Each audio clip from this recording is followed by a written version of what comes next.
โทษแห่งไว้นุ่งของข้าพเจ้าเห็นแก่ความฮักนำพระทัยดีของพระองค์โปรดคิดถึงข้าพเจ้าเถิดเสริญนำ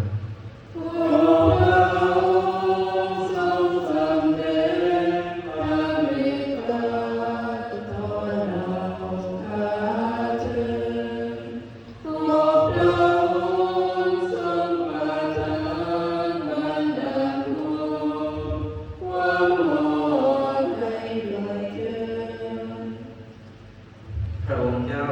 ซื่อตรงซื่อตรงและมีพระทัยดี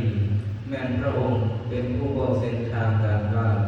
พระองค์นำพาคนสุภาพในความยุติธรรมสิ้นสุดพวกคนต่ำต้อยให้ผู้จากเส้นทางของพระ